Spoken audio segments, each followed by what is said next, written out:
All right, Indian motorcycle's been making quite a splash lately. 2013, we saw the new Chief and Chieftain, and this year in Sturgis, an entirely new platform, the Indian Scout. It's got a cast aluminum frame and a liquid-cooled engine. It's directed primarily at Harley-Davidson's venerable Sportster, but it's a more advanced engine, means it's got a lot more power than the Sportster. So we thought, well, we got to make this class bigger.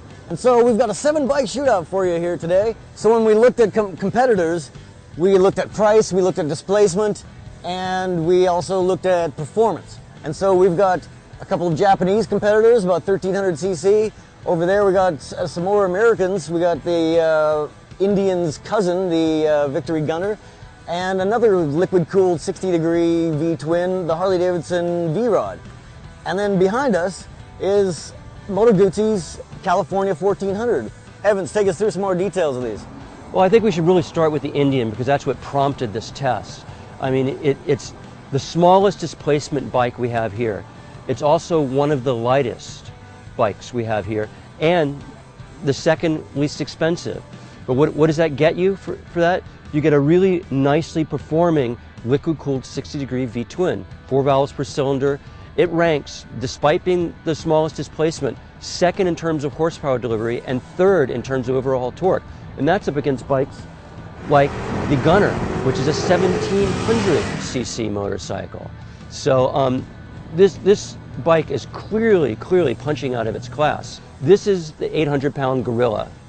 Cruisers are designed around Harley-Davidsons. I mean, from the style of the engine, the V-twin, everything.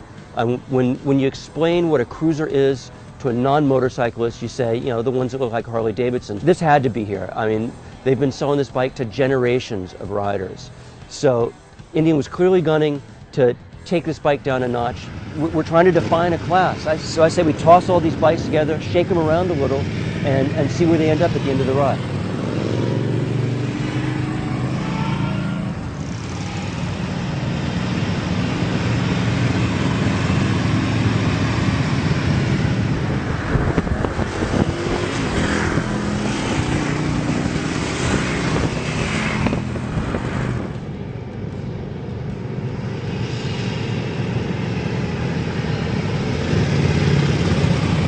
Great ride, huh?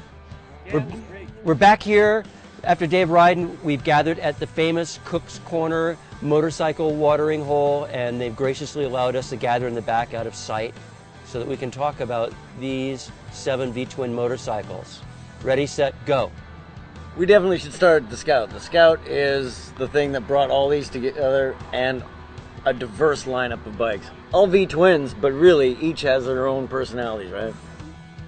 My experience on the Indian is, and I rode it back in Sturgis, is the more I ride it, the more comfortable I feel on it. I like its power delivery. I think it's really peppy, especially after getting off the Moto Guzzi, which isn't slow by any means, but just the difference in heft. I mean, we're talking almost 200 pounds difference.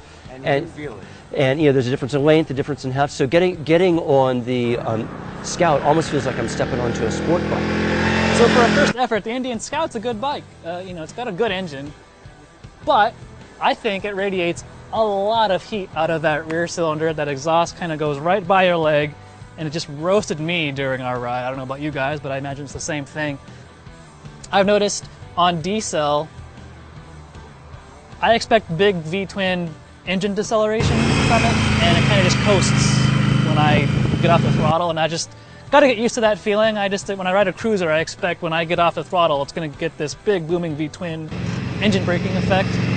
I think that's a modern electronics trick more than anything. Yeah, you know, they sort of carry just a little bit of throttle and keep it from falling on its face when you chop the throttle. I'm sure it's a tunable thing, but the steering lock from side to side is really shallow on it, and especially today when we're doing photo passes and making U-turns, you're really conscious of how narrow that steering lock is. Yeah, it'd be a good dirt tracker except for that. Right? But again, I gotta give Indian props for having a good first effort with that Scout. You know, there's definitely room for improvement, but as a first as the first effort goes, it's pretty good. But that's not the only bike that has heat issues, right? We were riding of course today. not. Today was Correct. hot, and most of these bikes had heat issues. It's not just the Indian. I think it'd be unfair to charge it with that and not talk about the other one. No, I think the V-Rod wins the prize for having the most heat because of that header that comes out and then follows your thigh for a foot forward and then loops back by your ankle. And the Victory's no picnic either, especially the rear cylinder on the right side. And you know, on the Indian, I had two items of harsh criticism for it. One being the rear suspension, and the other being the incredibly light throttle return spring. I think at 10.9, a set of shocks and a heavier throttle return spring, and you've got the best cruiser you could buy if you like to ride dynamically proficient motorcycles. And probably, I mean, heat aside, cruising motor of the year. You know, if we had such a category, I would give it. It's a great motor. I was going to say the same thing. It seems like I think it's the least expensive bike here, isn't it? A little bit less than 11,000. So the Harley is the least expensive, and The Sportster. yeah, the Sportster, but it's only the Indian's only $350 more, so that's small potatoes. So yeah, I was going to say you could get a nice roll of heat wrap the header, get some good shocks for the back of it, and you're like most of the way there to solving its problems. And for a first-year motorcycle, it's pretty impressive to me. I gotta also add my vote to that motor. It's fantastic, and with its power to weight ratio, for it to be coming close to drag racing with a night rod or a 1700 and some cc Victory Gunner, that's very impressive. I would agree that Indian has, you know, concocted a really nice motorcycle with the Scout. And it looks great. And it does. I mean, it looks good. It runs good. It's got performance. I mean, it beats the Sportster 1200. Big deal. It's not like that's a really high bar to get to. Careful. But the thing is, what I was thinking though is like, you know, I look at the Harley and it sits there at a stoplight and it shakes and you can hear the engine, all mechanicals going. You know, the Indian has the liquid cooling, so it's got the water jacket. Everything's quiet. It's got a really nice exhaust noise. But, you know, it doesn't vibrate. It doesn't have any of that, you know, Sons of Anarchy stuff that a customer is going to, you know, be drawn to with the Harley, because the Indian is, you know, it's good, but it doesn't have that kind of quintessential V-twin Americana to it. The Sportster was super neutral and well balanced and light steering, and it felt a lot like a standard motorcycle. I mean, it didn't really feel, it looks choppery, but it didn't feel choppery, and was really fun to ride at low to medium speed, particularly if you're making turns and stuff. Put any force into it at speed though, and you definitely feel the chassis immediately start to flex, and then it kicks back. Yeah, of course. But that's been true of that chassis forever. But the thing is, a well-ridden Sportster in a canyon or whatever, once you know what not to do with it, it actually works amazingly well. If you're like riding around town doing the coffee it's bar great. hopping thing, it's a great motorcycle. It's very light to steer, and that motor gives you that power without having to rev it out. Let's step up to the vibration at the stoplight, because that's something I thought about a lot, particularly when I was riding the Moto Guzzi. Vibration, yeah, because that bike, the engine is just silky smooth. I mean, it's otherworldly smooth out on the road. But then you pull it up to the stoplight, it's you know, yeah. I swear, I think they've messed with the ignition timing just to make it shake more. I think its vibrations rival that of the Harley. I'm not sure they do that on purpose. I think that's just a byproduct of having a transverse crank in a V12. I think they do it on purpose. I think they do it on purpose because it happens right as you hit idle speed. Yeah, it you know, get it to above walking speed in first gear, and all of a sudden it's almost electrical. Yeah, It's an Italian cigarette butt stuck down there in the crank somewhere. And I really like that engine too. The Guzzi is the bike that I would personally take cross country. It's the heaviest, you know, that's a limiting factor in terms of performance, but I mean, comfort-wise, it's got cruise control. It does have, you know, traction control and ABS.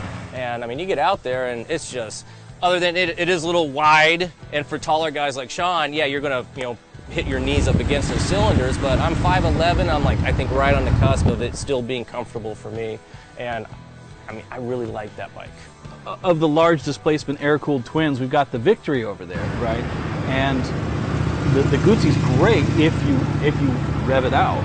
You get up in the upper mid-range and the top end, then you have this Italian sporting motor. In the real world, it's not in that rev range unless you're on the freeway.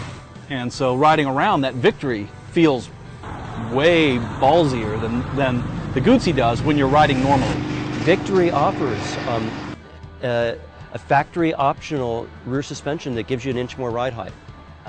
Over at Portola Springs Dragway, it did really come in third, I think both times. It was Yeah. operator error. Huh? It's surprisingly quick for a traditional air-cooled V-twin. And it looks fantastic. Yeah. It really looks good. Star, maybe, of this bunch is the most underrated bike here, in my opinion. The Indian, rightfully so, is getting a lot of attention, but the Star is really good. It's got a great engine. I love the engine. It's not, very powerful in this bunch. Like the Star doesn't outshine any of these bikes in any one particular category. It's a gym Star. It's a burning out Star. Yeah, doesn't outshine any of these bikes in one particular category. But as a sum of its parts, I really dig it. I mean, I think it's comfortable. I like the engine. I like its character. I like the brakes. I like so much about that Star. But it looks bland. It's relentlessly confident. It doesn't outshine anything, but it does everything really, really nicely. It could be the most well-rounded motorcycle here as far as if you needed to do anything on a motorcycle. And speaking of bland, what do you guys think of the Honda? Technically excellent. Yeah, it lacks a little bit of front-end braking power, technically.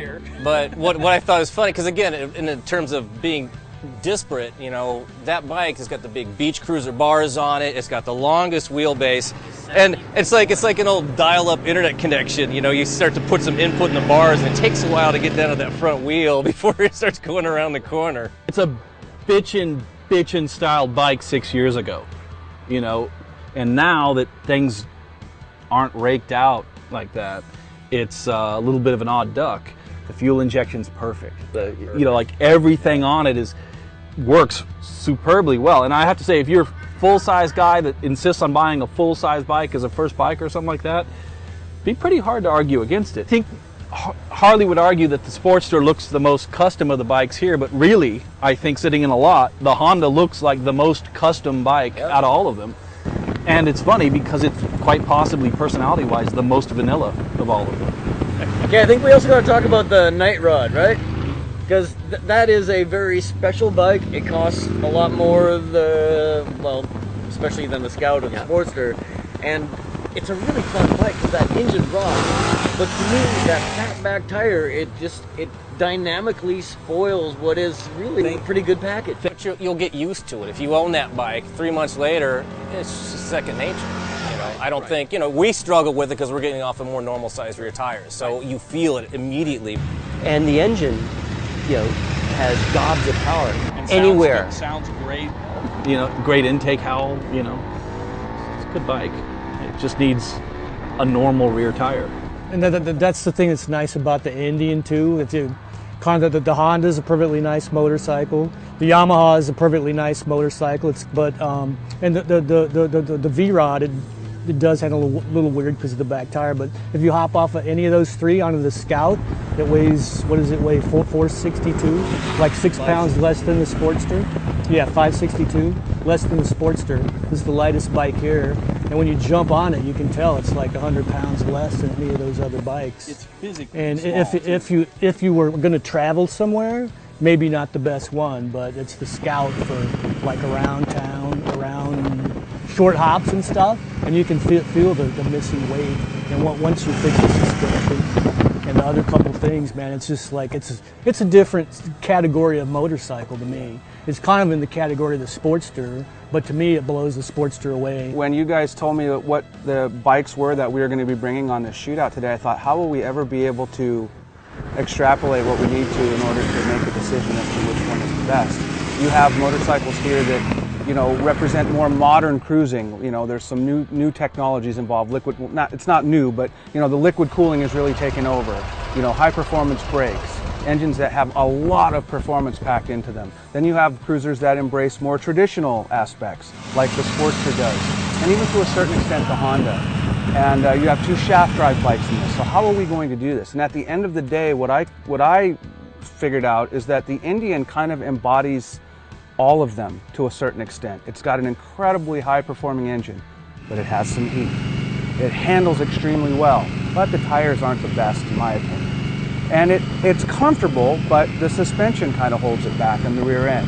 But when you consider all of the things that the Indian is, and it's a first-year effort, and it's going to get better, but it's a really amazing effort by Polaris to pull this bike together in the time that they did, at the price point that they did. I think that the Indian, for me, is the best motorcycle, bar none. We also have, keep saying that this is a first-year effort with the Indian. It's a first-year effort in the second year that they've been producing new motorcycles, which I think makes it even more impressive. When you bring price into play, that it's got to be the Indian, as for all of its potential and what that low price leaves you to play with in terms of what you can do with the bike. Performance per dollar, I think the Indian's got it. I think Game Changer probably applies to it more than we've seen in several years. As a product coming along, it changes the game. But all the other bikes have their own characteristics that make them appealing in different ways. So for the full story, you've got to go to motorcycle.com. We'll have dyno test, full scorecard and everything. So if you're watching on YouTube, navigate to motorcycle.com and we'll see you next time.